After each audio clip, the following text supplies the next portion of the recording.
हे बच्चों, तो आज हम पढ़ने वाले हैं एक्सपोनेंट चैप्टर, जिसमें हम जानेंगे एक्सपोनेंट है क्या, एक्सपोनेंट को कैसे डिफाइन किया जाता है, उसको कैसे बनाया जाता है। आज इस वीडियो में हम सब यही जानेंगे। तो मैंने एक्सपोनेंट का डेफिनेशन लिख दिया है, जैसा कि आप देख सकते हैं। This is a form of representing multiplication of a numbers by itself is called the exponent form of number. Exponent का मतलब होता है जैसे 2 गुना 5, 2 गुना 5, 2 गुना 5, जैसे बड़े डिजिट को छोटे में कर देने का मतलब ही एक्सपोनेंट होता है। आप इसका डेफिनेशन ये इतना ध्यान में रखिए एक्सपोनेंट का।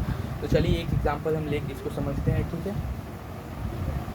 जैसे कि मैंने आपको कहा था कि बड़े अंक को मल्टीप्लाइड करके एक ही में छोटा कर दें। तो जैसे देखिए 27/343, अब इसको हमको एक्सपोनेंट में लाना है। एक्सपोनेंट में से क्या होगा, इसका फैक्टर क्या होता है, 3 गुना 3 गुना 3, ठीक है। और 343 का फैक्टर क्या होता है, 7 गुना 7 गुना 7। अब इसको हम लिख सकते हैं 3/7 पे पावर 3, ठीक है। अब देखिए ये हो गया, इस डिजिट का ये हो गया एक्सपोनेंट, ठीक है। अब इसको 3 गुना 3 गुना 3 करेंगे, 7 गुना 7 गुना 7 करेंगे, कितना आ जाएगा। तो ये हो जाए ईजी हो गया, ये इतना बड़ा लिखना पड़ता है, ये इतना ईजी में हो गया, शॉर्ट फॉर्म में हो गया, ठीक है। अब हम नेक्स्ट एग्जांपल से समझते हैं इसको। तो चलिए हम n का वैल्यू मान लेते हैं 3 है, ठीक है। तो यहाँ पे लिखा हुआ है y/x, तो हम इसको लिख सकते हैं y गुना y गुना y x। अब इसको लिख सकते हैं y/x पर पावर 3। अगर आपको ये दोनों में से कोई भी आ सकता है क्वेश्चन, इस टाइप का भी आ सकता है और इस टाइप का भी आ सकता है। और नंबरिंग में आएगा तो ये लिख दीजिएगा, अगर कांस्टेंट में आएगा तो फिर ये हो जाएगा, इस तरीके का प्रोसेस, ठीक है। तो चलिए अब हम कुछ एग्जांपल से अब समझते हैं इसको कैसे बनाया जाता है। चलिए यहाँ ले लेते हैं सॉल्व, ठीक है। पहला क्वेश्चन है हमारा 2/5 पर 3। अगर आपको इसको करने के लिए कहेगा तो कैसे कीजिएगा, 2/2 गुना 2 गुना 2 बटे 5 गुना 5 गुना 5 इक्वल टू ये क्या हो गया, 8/125, ठीक है। देख सकते हैं 8/125, 8/125 हो गया, ठीक है। अगर कहता 125 को करने के लिए, ठीक है, 125 को कहता करने के लिए तो हम ऐसे कर सकते थे 8/125, ठीक है। तो यहाँ लिख देंगे 2 गुना 2 गुना 2 बटे 5 गुना 5 गुना 5, ठीक है। इसका 2 हो सकता है 2 पर 2 5 पर 3। अब देख सकते हैं इसका जब किए थे एक्सपोनेंट तो ये आया, और इसका जब किए तो फिर ये आया, सेम हो गया। यहाँ 3 है ये, ठीक है, सेम हो गया दोनों का। अब जैसे कि आप समझ सकते हैं कैसे बन सकता है। चलिए एक दो क्वेश्चन और से समझते हैं। हमको लगता है अब तो सब समझ गया होगा एक्सपोनेंट क्या, स्मॉल स्मॉल तो बना लेता होगा। अब एक क्वेश्चन एक्सपोनेंट में एक क्वेश्चन टाइप कर देते हैं, ठीक है ना, वो भी कर लेते हैं। चलो क्वेश्चन है -2, ठीक है, पर है 3n+1 गुना -2 पर 4, ठीक है, इक्वल टू -2 पर 8। अब अगर इसको बोला जाएगा सॉल्व करने के लिए तो कैसे सॉल्व करेंगे, ठीक है ना। तो यहाँ देखेंगे सब का बेस सेम है, ठीक है, ऑल का बेस सेम है। तो ऐसे कर देंगे, ऊपर वाला सीट लेंगे, पावर को पकड़ेंगे 3x+1 + 4 = 8, क्योंकि पढ़े हुए हैं ना, x गुना x पावर प्लस हो जाता है, नीचे रहेगा तो, ठीक है। तो हो जाएगा 3x + 5 = 8, ठीक है।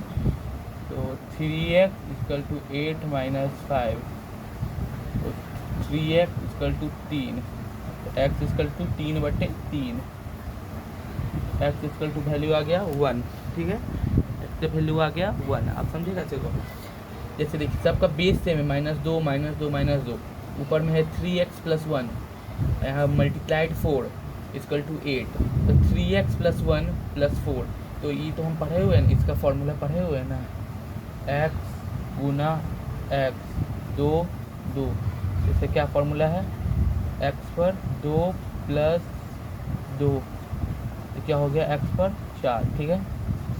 पे 4 होता है ना, वैसे यहाँ पे यूज हुआ 3x + 1 + 4, तो 3x + 1 + 4 हो गया 5 = 8, ठीक है। तो 3x = ये 5 इधर प्लस में है तो इधर जाएगा तो माइनस में हो जाएगा, 8 - 5 कितना हो गया 3, 3x = 3, x क्या हो जाएगा 3/3 कट गया तो 1 आ गया, x = आंसर 1, ठीक है। अब मुझे लगता है कि बहुत बच्चे समझ गए होंगे। अब मुझे लगता है कुछ लॉज एक्सपोनेंट बताना पड़ेगा, फॉर्मूला तो एक्सपोनेंट का लिखवा देते हैं अभी, ठीक है।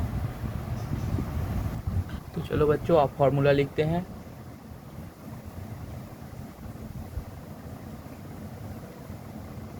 फॉर्मूला, ठीक है, a/m मल्टीप्लाइड a/m, तो क्या हो जाएगा a/m + m, ठीक है। ये फॉर्मूला हो गया फर्स्ट फॉर्मूला। अब सेकंड होगा a/b = b/a -